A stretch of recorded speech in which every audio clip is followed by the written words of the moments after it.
York have been hit by airplanes. In Washington, there is a large fire at the Pentagon. The Pentagon has been evacuated. And there, as you can see, perhaps the second tower, the front tower, the top portion of which is collapsing.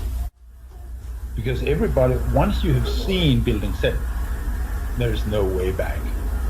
You can cheat on yourself, and you can try to suppress it,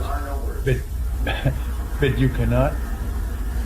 You have seen it, and then there's no way back. It's not very healthy, to lie to yourself and say, no, I didn't see that. Yeah. But many people do, because it's simply too painful. Now, more on the latest building collapse in New York. You might have heard a few moments ago I was talking about the Salomon Brothers building collapsing. And indeed it has. It seems that this was not a result of a new attack. It was because the building had been weakened during this morning's attacks. We'll probably find out more now about that from our correspondent, Jane Stanley. Jane, what more can you tell us about the Salomon Brothers building and its collapse?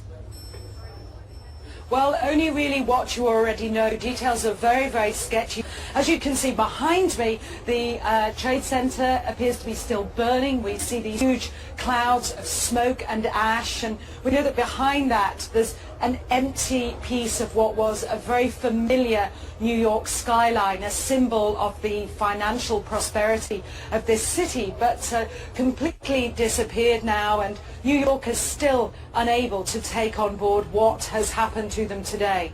Presumably there were very few people in the Salomon building when it collapsed. I mean, there were, I suppose, fears of possible further collapses around the area. That's what you would hope, because they don't really know where to turn. That's the very sad thing. I think there's going to be a lot of very, very traumatized people that has hit them very, very hard. Jane, I think many of us, when we heard the news, perhaps on the radio earlier today, were completely flabbergasted by it and just couldn't comprehend it. I mean, it almost sounded too far-fetched.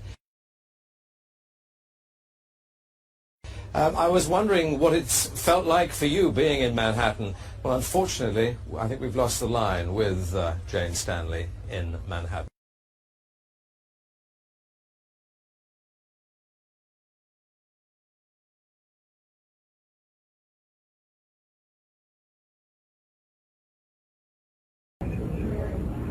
Now, here we're going to show you a videotape of the collapse itself. Describe that. Now we go to videotape, the collapse of this building.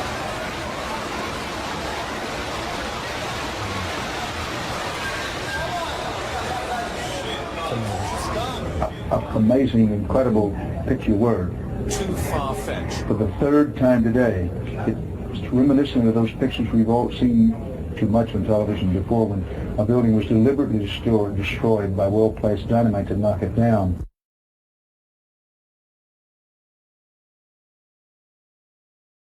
See what you see and not what you're supposed to see.